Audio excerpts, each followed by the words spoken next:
درود پاک وہ عظیم عبادت ہے کہ جس کا سب سے بڑا فائدہ یہ ہے کہ اللہ رب العزت کا قرب حاصل ہوتا ہے، اور دوسرا اس کا سب سے بڑا بینیفٹ کہ امام الانبیاء سرور کائنات صلی اللہ علیہ وآلہ وسلم کا پیار نصیب ہوتا ہے، اور اس کے علاوہ اللہ کی رحمتیں برستی ہیں،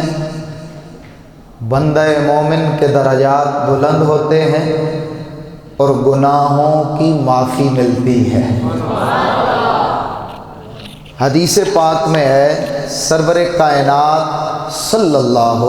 علیہ وآلہ وسلم نے ارشاد فرمایا کہ میں محمد صلی اللہ علیہ وسلم اس غلام کی حشر کے میدان میں، وہ میدان جو بھیڑ رش والا میدان ہوگا، افراتفری والا میدان ہوگا، فرمایا میں محمد اس حشر کے میدان میں اپنے اس غلام سے ہاتھ ملاؤں گا، مصافحہ کروں گا جو میرا غلام کثرت سے مجھ پہ درود و سلام پیش کرے گا۔ اور اسی پر ایک اور حدیث پاک فرمایا جو شخص دن میں 3 مرتبہ درود پاک پڑھتا ہے،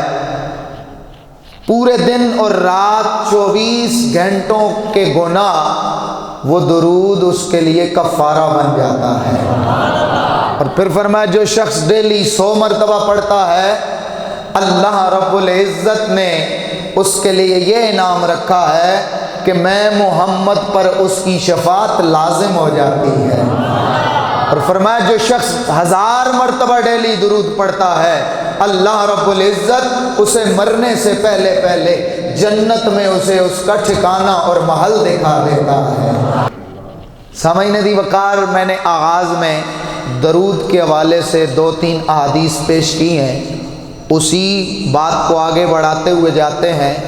کیونکہ درود بھی میرے مصطفیٰ کی شان ہے۔ آج چونکہ میرا عنوان شان مصطفیٰ ہے تو یہ درود پاک بھی میرے نبی کی شان ہے۔ اللہ نے کیا کیا کمالات عطا کیے ہیں، کیا کیا شان عطا فرمائی اپنے محبوب کو، ہر شے میں عظمتیں، رفتیں، شان، شوکت، بلندیاں، اوج، کمال، رفتیں عطا فرمائیں، اور درود بھی ایسا کمال فرمایا درود تم بھیجو گے گناہ میں معاف کروں گا۔ علماء طلباء بیٹھے ہیں صاحب علم کہ درود پاک یہ جو لفظ صلاۃ ہے، جب اس کی نسبت خدا کی طرف ہو تو طلب رحمت ہوتی ہے، رحمت کا نزول ہوتا ہے، اور یہاں پر اسی صلوات کا کی نسبت جب فرشتوں کی جانب ہو تو طلب استغفار کا معنی لیا جاتا ہے۔ کیا معنی؟ میرے استاذی المکرم پیر سید حسین الدین شاہ صاحب فرماتے ہیں کہ یہ جو صلات ہوتا ہے نا، اس کا معنی یوں نہ کیا کرو کہ اللہ بھی درود بھیجتا ہے، نہیں، وہ تو الوہیت کی ذات ہے، وہ تو شان والا ہے، وہ تو قدرت والا ہے، وہ بھیجتا نہیں ہے، ہم درود پڑھتے ہیں، میرا رب صلات نازل فرماتا ہے، وہ رحمتیں نازل فرماتا ہے، کیوں تو وہ خالق ہے، خالق ہے، مخلوق ہے، اللہ ہے، مالک ہے، وہ کریم ہے، وہ سمیع ہے، وہ بصیر ہے، وہ قدیر ہے، وہ صمد ہے، اس کی شان لامحدود ہے، وہ لامتناہی ہے، ہم جائز الفنا ہیں، وہ ضروری البقا ہے۔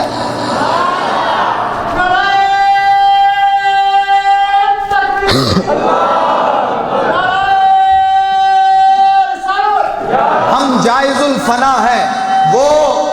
ضروری البقا ہے، ہم محدود ہیں، وہ لامحدود ہے، ہم متناہی ہیں وہ لامتناہی ہے، ہم متناہی وہ لامتناہی، ہم حادث ہیں وہ قدیم ہے، ہم جائز الفنا ہیں وہ جائز البقا ہے، وہ ضروری البقا ہے، ہم ممکن و تبدیل ہے وہ ممتنع و تغیر ہے، وہ صمد ہے بے نیاز ہے، وہ لازوال ہے وہ باکمال ہے، وہ لازوال ہے وہ باکمال ہے۔ اور جب انسان محبوب نبی کا کوئی غلام اپنے نبی پہ درود بھیجتا ہے نا، کیا پڑھتا ہے؟ اللہم صلی علی، اور اس پر علماء لکھتے ہیں یہ صلی علی کا معنی کیا ہے؟ ہم کہتے ہیں اللہ تو بھیج، اور ہم کہتے ہیں ہم بھیج رہے ہیں درود، معنی ہے کہ اللہ تو بھیج۔ علماء لکھتے ہیں اس کا معنی کیا ہے؟ لکھا اللہم عظمہ فی الدنیا بإعلاء ذکرہ وببقاء شریعتہ وفی الآخرۃ بتضعیف اجرہ وبتشفیعہ فی امتہ۔ کہا اس درود کا معنی کیا ہے؟ لکھا کہ اس کا معنی یہ کہ اب کوئی امتی کہتا ہے نا اللہم صلی علی محمد، اس کا معنی کیا ہوتا ہے؟ اس کا معنی یہ ہوتا ہے یا اللہ میرے لجپال نبی کے ذکر کو مزید بلند فرما دے، اور محمد مصطفیٰ کی شریعت کو صبح قیامت تک قائم فرما دے، وفی الآخرت وبتضعیف اجرہ، اے اللہ حضور کی امت کے نیکیوں کو دگنا فرما دے، اور وبتشفیعہ فی امتہ، اے رب قدیر آخر میں جب آخرت میں میرے مصطفیٰ کسی امت پہ ہاتھ رکھیں گے نا اس کی شفاعت کے لیے، تو سونے ربا میرے پاک محمد کی شفاعت کو امتی کے حق میں قبول فرما دے۔